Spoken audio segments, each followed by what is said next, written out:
1939년 9월 1일 새벽 4시 45분, 폴란드 단치히 항구, 독일 전함 슐레스비히 홀스타인이 포문을 열었습니다. 베스테르플라테 요새가 불길에 휩싸이기 시작했어요. 그런데 이 포성이 전 세계 7천만 명의 목숨을 앗아갈 줄 누가 알았을까요? 폴란드는 불과 36일 만에 무너졌습니다. 영국과 프랑스가 독일에 선전포고를 했지만 실제로는 아무것도 하지 않았거든요. 히틀러는 웃고 있었습니다. 이렇게 쉬울 줄이야. 이 전쟁은 사실 20년 전에 이미 예고되어 있었다는 겁니다. 1919년 베르사유 조약이 독일을 너무 짓밟았거든요. 한 프랑스 장군이 조약 체결 직후 이렇게 말했어요. 이건 평화조약이 아니다. 20년짜리 휴전협정일 뿐이다. 정확히 20년하고도 2개월 뒤 제2차 세계대전이 터졌습니다. 오늘 그 6년간의 광기를 처음부터 끝까지 파헤쳐드리겠습니다. 왜 히틀러는 전 세계를 상대로 전쟁을 벌였을까요? 어떻게 일본은 미국을 건드리는 실수를 저질렀을까요? 그리고 인류는 어떻게 이 지옥에서 빠져나왔을까요? 지금 바로 시작합니다. 이야기는 1918년으로 거슬러 올라갑니다. 제1차 세계대전이 끝났고 독일이 항복했죠. 그런데 승전국들이 독일에게 뭘 요구했는지 아십니까? 1919년 6월 28일 베르사유 궁전 거울의 방. 독일 대표단이 들어섭니다. 프랑스 총리 조르즈 클레망소가 차갑게 말했어요. 서명하시오. 조약 내용은 살인적이었습니다. 독일 영토의 13%를 빼앗아갔어요. 알사스 로렌 지방은 프랑스에게, 서부 폴란드는 새로 생긴 폴란드에게 넘겼죠. 군대는 10만 명으로 제한했고 전차도 금지, 공군도 금지, 잠수함도 금지했습니다. 그리고 배상금이 문제였는데 1320억 금마르크를 내라고 했어요. 지금 돈으로 환산하면 약 4,420억 달러. 한화로 무려 590조 원이 넘습니다. 독일 경제가 어떻게 됐을까요? 1923년 빵 한 덩이 가격이 2천억 마르크가 됐습니다. 아침에 커피 한 잔이 5천 마르크였는데 점심때는 8천 마르크로 올랐어요. 사람들이 돈을 수레에 실어 날랐습니다. 화폐가 휴지 조각이 된 거죠? 중산층이 하루아침에 거지가 됐어요. 저축은 증발했고 연금은 무용지물이 됐죠. 독일인들의 마음속에 뭔가 쌓이기 시작했습니다. 분노와 굴욕감이었죠. 우리가 뭘 잘못했단 말인가? 왜 우리만 이렇게 벌을 받아야 하는가? 바로 그때 한 남자가 뮌헨의 맥주홀에서 연설을 시작했습니다. 독일은 패배하지 않았다. 우리는 등 뒤에서 칼을 맞았을 뿐이다. 베르사유 조약은 수치다. 우리는 다시 일어설 것이다. 군중이 환호했습니다. 그의 이름은 아돌프 히틀러, 34살이었어요. 1929년 미국에서 대공황이 터졌습니다. 독일 경제가 다시 한번 무너졌고 실업자가 600만 명을 넘어섰습니다. 젊은이들이 일자리를 찾지 못하고 절망이 거리를 뒤덮었죠. 히틀러가 다시 마이크를 잡았습니다. 일자리를 주겠다. 독일을 다시 위대하게 만들겠다. 베르사유의 굴욕을 갚아주겠다. 1932년 7월 선거. 나치당이 230석을 얻어 제1당이 되었고 1933년 1월 30일 파울 폰 힌덴부르크 대통령이 히틀러를 총리로 임명했습니다. 그날 밤 베를린 거리에 횃불 행진이 펼쳐졌어요. 수만 명의 나치 돌격대가 하일 히틀러를 외쳤죠. 한 유대인 노인이 창문 밖을 내다보며 중얼거렸습니다. 이제 끝이야. 그는 옳았습니다. 히틀러 집권 후 불과 6년 만에 유럽 전체가 불타오르게 됩니다. 1936년 3월 7일 히틀러가 도박을 시작했습니다. 라인란트에 독일군을 보낸 거예요. 베르사유 조약이 명백히 금지한 행동이었죠. 히틀러는 떨고 있었습니다. 만약 프랑스가 군대를 보내면 우리는 꼬리를 말고 도망쳐야 한다. 그런데 프랑스가 아무것도 하지 않았어요. 영국도 침묵했죠. 히틀러가 깨달았습니다. 이 사람들은 겁쟁이다. 2년 뒤 1938년 3월 12일 독일군이 오스트리아 국경을 넘었습니다. 오스트리아 병합이었어요. 히틀러의 고향이었거든요. 빈 시민들이 거리로 쏟아져 나와 환호했습니다. 나치 깃발이 빈 전역에 펄럭였죠.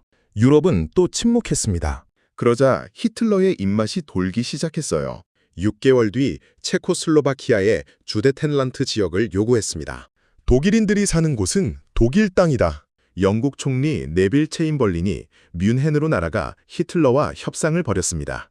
1938년 9월 30일 체인벌린이 런던으로 돌아와 손에 합의서를 들고 공항에서 외쳤어요. 우리 시대에 평화를 가져왔습니다. 군중들이 환호했습니다. 전쟁이 끝났다고 믿었거든요. 그런데 불과 6개월 뒤 히틀러는 체코슬로바키아 전체를 점령했습니다. 체인벌린의 평화는 휴지 조각이 됐어요. 이제 다음 차례는 폴란드였습니다. 1939년 8월 23일 세계가 경악했습니다. 독일과 소련이 불가침 조약을 맺은 거예요. 나치와 공산주의가 손을 잡았죠. 조약에는 비밀 조항이 있었습니다. 폴란드를 반으로 나누어 갖는다. 히틀러가 웃으며 말했어요. 이제 아무도 나를 막을 수 없다. 8일 뒤 1939년 9월 1일 새벽 4시 45분 독일군이 폴란드 국경을 넘었습니다.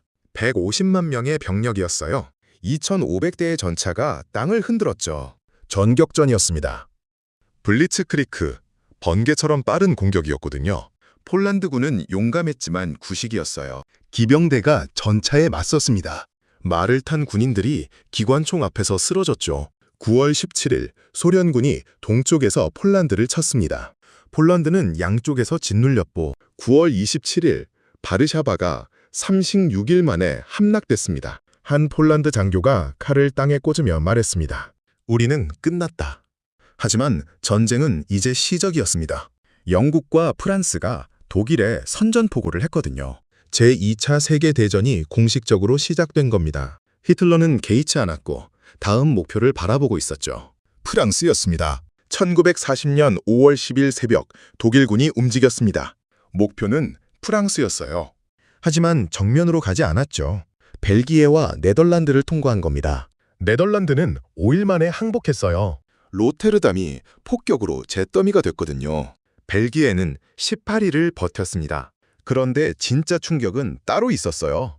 5월 13일 독일 기갑부대가 아르덴 숲을 통과했습니다.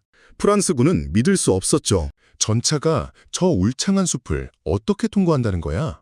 하지만 독일군은 해냈습니다. 하인츠 구데리안 장군이 선두에 섰어요. 전차 부대가 메으즈 강을 건넜습니다. 프랑스 방어선이 뚫린 거죠. 독일군은 멈추지 않았습니다. 서쪽으로 계속 달렸습니다. 5월 20일 독일군이 영불 해협에 도달했고 프랑스 북부의 연합군이 완전히 포위됐어요. 영국 원정군 40만 명이 덩케르크 해변에 갇혔습니다. 등 뒤에는 바다, 앞에는 독일군이었죠. 처칠이 명령을 내렸어요.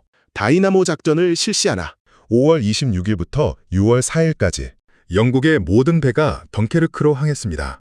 군함뿐만 아니라 어선도, 요트도, 심지어 개인 보트까지 동원됐고 33만 명이 구출됐습니다. 처칠이 의회에서 연설했어요. 우리는 해변에서 싸울 것이다. 우리는 상륙지에서 싸울 것이다. 우리는 절대 항복하지 않을 것이다. 하지만 프랑스는 달랐습니다. 6월 14일 독일군이 파리에 입성했어요. 총 한 방 쏘지 않고요. 파리 시민들이 거리에 나와 울고 있었죠. 독일 병사들이 에펠탑 앞에서 사진을 찍고 개선문을 지나 행진했습니다. 6월 22일 프랑스가 항복 문서에 서명했는데 장소가 의미심장했어요. 콩피에뉴 숲. 1918년 독일이 항복 문서에 서명했던 바로 그 열차 안이었습니다. 히틀러가 직접 참석했고 의자에 앉아 팔짱을 낀 채로 프랑스 대표단을 내려다보며 미소 지었죠. 이게 복수다. 전쟁 시작 6주 만이었습니다. 유럽 최강이라던 프랑스군이 무너진 거예요. 이제 유럽 대륙에 히틀러를 막을 나라가 없었습니다. 영국만 남았죠. 히틀러가 영불 해협 너머를 바라봤습니다. 다음은 런던이다. 1940년 7월 히틀러가 영국에 제안을 보냈습니다. 평화 협상을 하자. 더 이상 피를 흘릴 필요가 없다. 윈스턴 처칠이 답했어요. 절대 안 된다. 히틀러가 화를 냈습니다. 좋다. 그렇다면 폭격으로 무릎 꿇게 만들어주지. 7월 10일 독일 공군 루프트바페가 영국 상공에 나타났습니다. 영국 본토 항공전이 시작된 거예요. 독일은 2,600대의 전투기와 폭격기를 보유하고 있었는데 영국은 겨우 650대의 전투기밖에 없었죠. 수적으로는 독일이 압도적이었습니다. 하지만 영국에게는 비밀 무기가 있었어요. 레이더였습니다. 독일 폭격기가 뜨는 순간 영국은 알 수 있었거든요. 영국 전투기 스핏파이어와 허리케인이 하늘로 솟아올랐습니다. 독일 폭격기를 요격했죠. 8월 15일 독일이 총 공세를 펼쳤어요. 하루에 1,800회 출격했습니다. 영국 조종사들은 쉴 틈이 없이 하루에 4-5번씩 출격했죠. 20살도 안 된 청년들이었습니다. 아침에 출격한 친구가 저녁에 돌아오지 않았어요. 처칠이 말했습니다. 인류 역사상 이렇게 많은 사람이 이렇게 적은 사람에게 이렇게 큰 빚을 진 적이 없다. 9월 7일 히틀러가 전술을 바꿨습니다. 런던을 불태워라. 독일 폭격기 348대가 런던 상공에 나타나 폭탄을 쏟아부었죠. 런던이 불타올랐고 도심 곳곳에서 화염이 치솟았어요. 런던 시민들은 지하철역으로 내려갔습니다. 밤마다 지하에서 잠을 잤죠. 9월 15일 밤, 독일 폭격기가 다시 런던 상공에 떴습니다. 그런데 이번엔 영국 전투기들이 기다리고 있었습니다. 독일 폭격기 60대가 격추됐고 독일 공군이 처음으로 큰 타격을 입었어요. 히틀러가 결정을 내렸습니다. 영국 상륙 작전을 연기한다. 영국이 버틴 겁니다. 홀로 서 있었지만 무너지지 않았어요. 하지만 히틀러는 이미 다른 것을 계획하고 있었습니다. 1941년 6월 22일 새벽 300만 명의 독일군이 소련 국경을 넘었어요. 바르바로사 작전이었습니다. 히틀러의 가장 큰 도박이었죠. 독일군은 처음 몇 주간 무서운 속도로 진격했습니다. 소련군은 무너졌어요. 12월까지 모스크바 30km 앞까지 도달했는데 겨울이 찾아왔습니다. 영하 40도의 추위였어요. 독일군 전차 엔진이 얼어붙고 병사들이 동상에 걸렸죠. 이때 소련군이 반격을 시작했습니다. 히틀러의 전격전이 처음으로 멈췄어요. 그리고 바로 그때 지구 반대편에서 사건이 터졌습니다. 일본이 움직인 거예요. 1941년 12월 7일 일요일 아침 하와이 진주만 미국 태평양 함대가 평화롭게 정박해 있었습니다. 일요일 아침 많은 병사들이 아직 잠들어 있었죠. 오전 7시 55분 하늘에서 이상한 소리가 들렸습니다. 미군 병사 한 명이 하늘을 올려다봤어요. 저게 뭐지? 일본 전투기 183대가 구름을 뚫고 내려왔습니다. 그러자 폭탄이 떨어지기 시작했어요. 전함 애리조나호가 직격탄을 맞았습니다. 탄약고가 폭발했고 1177명의 승무원이 그 자리에서 죽었어요. 불과 9분 만이었습니다. 전함 오클라호마호가 뒤집혔고 429명이 배 안에 갇혔죠. 미군은 속수무책이었습니다. 대부분의 전투기가 지상에서 파괴됐거든요. 공격은 2시간 동안 계속됐습니다. 진주만이 지옥으로 변했고 검은 연기가 하늘을 뒤덮었죠. 결과는 참혹했습니다. 전함 8척이 침몰하거나 파손됐고 전투기 188대가 파괴됐죠. 2,403명이 죽었습니다. 일본의 피해는 어땠을까요? 전투기 29대, 잠수함 5척, 전사자 64명이었어요. 일본군 사령관 나구모 주이치가 웃으며 말했습니다. 완벽한 승리다. 하지만 일본 연합함대 사령관 야마모토 이소로크는 달랐어요. 그는 함교에 서서 진주만 방향을 바라봤습니다. 사령관님, 우리가 이겼습니다. 야마모토가 고개를 저었어요. 나는 잠자는 거인을 깨웠을 뿐이다. 그리고 그를 끔찍한 결의로 가득 채웠다.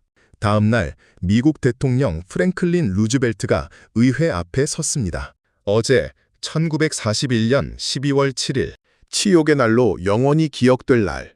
미합중국은 일본 제국의 기습 공격을 받았습니다.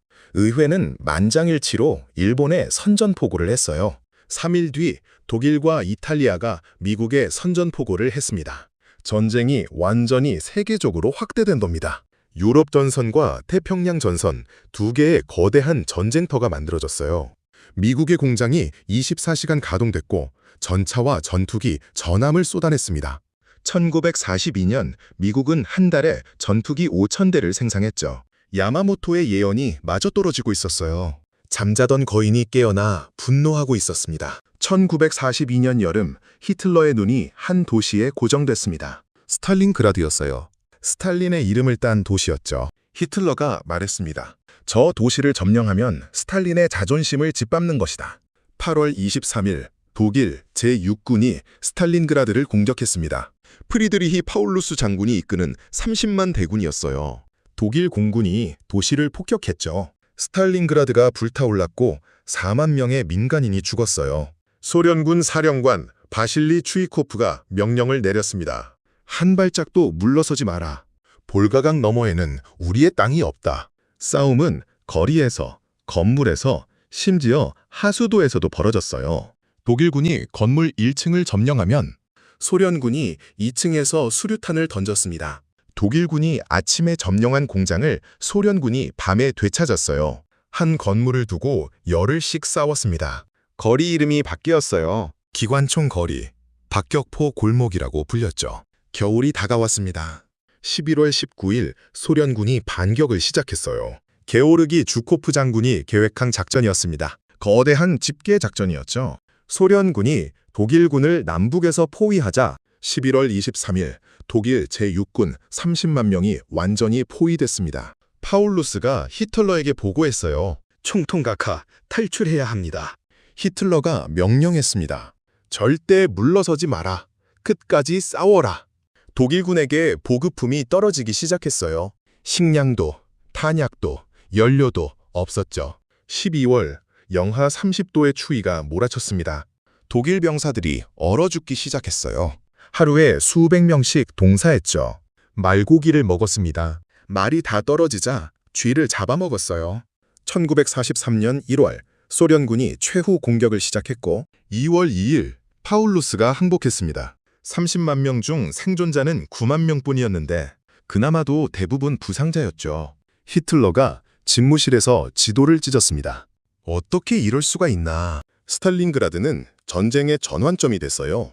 독일군은 이제 후퇴하기 시작했습니다. 동쪽에서 천천히, 하지만 확실하게 밀려나기 시작했죠. 한편 서쪽에서는 연합군이 반격을 준비하고 있었습니다. 목표는 프랑스였어요.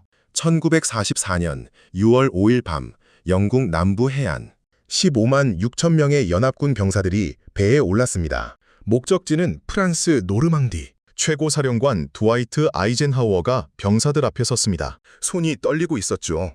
여러분, 우리는 위대한 성전을 시작합니다. 자유를 향한 행진입니다. 병사들은 20살 안팎의 청년들이었는데 많은 이들이 처음 총을 쏘는 사람들이었죠. 6월 6일 새벽 6시 30분 첫 번째 상륙정이 해변에 닿았습니다. 오마하 해변이었어. 상륙정 문이 열리는 순간 독일군 기관총이 불을 뿜었습니다. 첫 줄의 병사들이 그 자리에서 쓰러졌어요. 바닷물이 붉게 물들었죠. 살아남은 병사들이 물속에서 기어 나왔습니다. 앞으로 계속 기어갔어요. 독일군이 벙커에서 쏟아내는 총탄속을 포탄이 터지는 해변을 죽은 동료들 사이를 통과했습니다. 2시간 동안 해변은 지옥이었어요. 한 미군 상사가 소리쳤습니다. 여기 있으면 죽는다. 앞으로 가면 죽을 수도 있다. 하지만 그래도 앞으로 가자. 오후가 되자 연합군이 해변을 확보했습니다. 하지만 대가가 컸어요. 오마하 해변에서만 2,000명이 넘게 죽거나 다쳤죠. 다른 해변들도 상황이 비슷했습니다. 유타, 골드, 주노, 소드 해변에서도 피가 흘렀어요. 그래도 연합군은 멈추지 않았습니다. 하루 만에 15만 명이 상륙했고 이틀 만에 30만 명, 일주일 만에 50만 명이 프랑스 땅을 밟았죠. 히틀러는 노르망디에 있지도 않았습니다. 그날 아침 베를린에서 자고 있었는데 참모들이 깨우지 못했죠. 총통 각하를 방해하면 안 된다. 히틀러가 깨어났을 때는 이미 오후였습니다. 연합군이 해안을 완전히 장악한 뒤였어요. 히틀러가 소리쳤습니다. 왜 아무도 나를 깨우지 않았나? 하지만 이미 늦었습니다. 8월 25일 연합군이 파리에 입성했어요. 파리 시민들이 거리로 쏟아져 나왔고 울면서 환호했죠. 샤를 드골 장군이 개선문 아래를 걸었습니다. 4년 만의 해방이었어요. 프랑스 한 노인이 무릎을 꿇고 울었습니다. 드디어 끝났다. 하지만 아직 끝이 아니었어요. 동쪽에서 소련군이, 서쪽에서 연합군이 독일을 향해 진격하고 있었습니다. 베를린까지는 아직 멀었죠. 1945년 4월 16일 소련군 250만 명이 베를린을 향해 진격했습니다. 게오르기 주코프 장군이 명령을 내렸어요. 5월 1일까지 베를린을 점령하라. 스탈린이 경쟁을 붙인 것 같죠? 미군보다 먼저 베를린에 도착하라는 명령이었어요. 소련군은 미친 듯이 달렸습니다. 4월 20일 소련군 포병이 베를린 시내를 향해 포문을 열었어요. 2만 무니의 대포가 일제히 불을 뿜었습니다. 베를린이 흔들렸어요. 히틀러는 지하 벙커 깊숙이 숨어 있었습니다. 총리 관저 6m 아래였죠. 참모들이 보고했어요. 총통 각하, 베를린을 버리고 남쪽으로 가십시오. 히틀러가 고개를 저었습니다. 나는 베를린을 떠나지 않는다. 그의 손이 떨리고 있었어요. 등이 구부정했죠. 불과 56세였지만 70대처럼 보였습니다. 4월 25일 소련군이 베를린을 완전히 포위했어요. 거리마다 전투가 벌어졌습니다. 집집마다 골목마다 싸웠죠. 히틀러는 지도를 펼쳐놓고 명령을 내렸어요. 슈타이너 군단이 반격하라. 참모가 조심스럽게 말했습니다. 카카, 슈타이너 군단은 더 이상 존재하지 않습니다. 히틀러가 폭발했어요. 다들 나를 배신했다. 장군들이 배신했고 독일 국민이 배신했다. 4월 29일 히틀러는 오랜 연인 에바 브라운과 벙커 안에서 결혼식을 올렸습니다. 결혼식은 10분 만에 끝났어요. 다음 날 오후 4월 30일 히틀러는 에바와 함께 방으로 들어갔습니다. 총성이 한 발 울렸어요. 참모들이 문을 열었습니다. 히틀러는 소파에 쓰러져 있었고 관자놀이에서 피가 흘렀죠. 에바는 독약을 먹고 죽어 있었어요. 시신은 정원으로 옮겨졌습니다.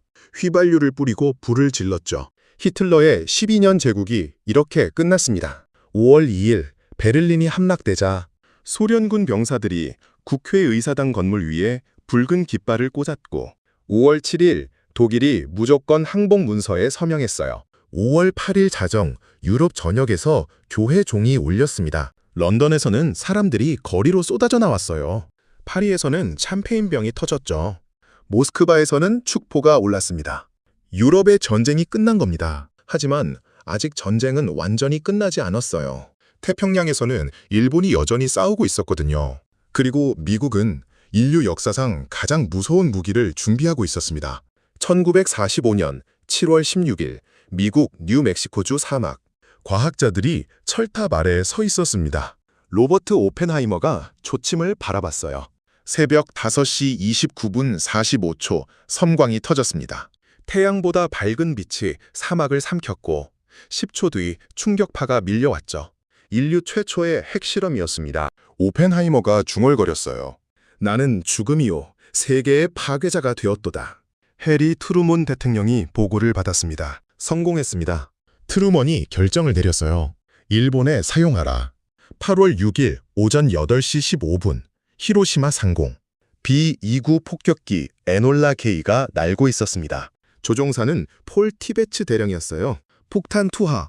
리틀 보이라는 이름의 원자 폭탄이 떨어졌습니다. 43초 뒤 지상 600m 상공에서 폭발했고 섬광이 도시를 덮쳤습니다. 폭발 중심부 온도는 섭씨 100만 도. 사람들이 그 자리에서 증발했죠. 그림자만 벽에 남았습니다. 충격파가 반경 2km의 건물을 날려버렸어요. 7만 명이 즉사했습니다. 살아남은 사람들은 더 끔찍했는데 피부가 녹아내렸고 머리카락이 다 빠졌죠. 일본 정부는 회의를 열었어요. 육군 장관이 소리쳤습니다. 항복할 수 없다. 우리는 본토에서 결전을 벌여야 한다. 해군 장관이 반대했어요. 국민이 다 죽습니다. 회의는 결론을 내리지 못했습니다. 8월 9일 두 번째 원자폭탄이 나가사키에 떨어졌어요. 팻맨이라는 이름이었습니다. 7만 4천 명이 죽었고 같은 날 소련군이 만주를 침공했습니다. 일본은 두 방향에서 무너지고 있었죠. 8월 14일 천황 히로히토가 결단을 내렸습니다. 전쟁을 끝내야 한다.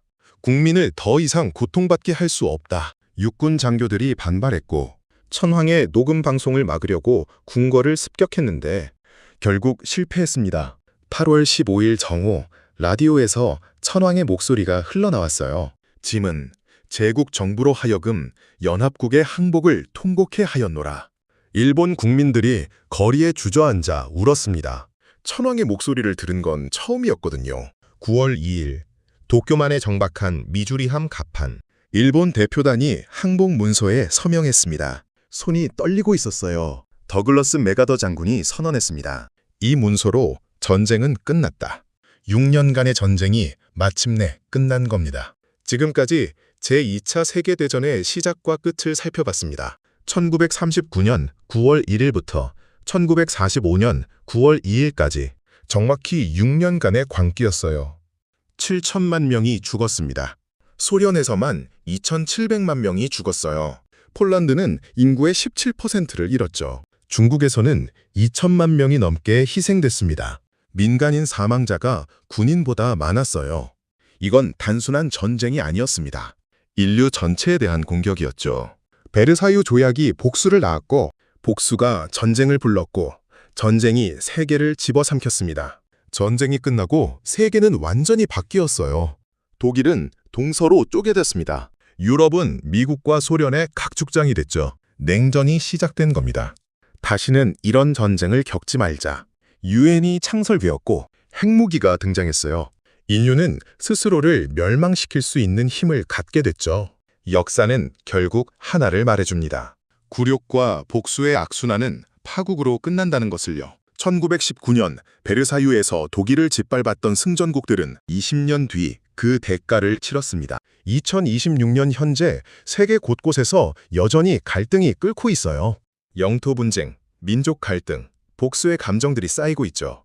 만약 우리가 상대를 너무 짓밟는다면, 만약 우리가 복수만을 외친다면 역사는 또다시 같은 비극을 반복할까요? 여러분이라면 어떻게 하시겠습니까? 승리한 뒤 적을 완전히 무릎 꿇리시겠습니까? 아니면 다시 일어설 기회를 주시겠습니까?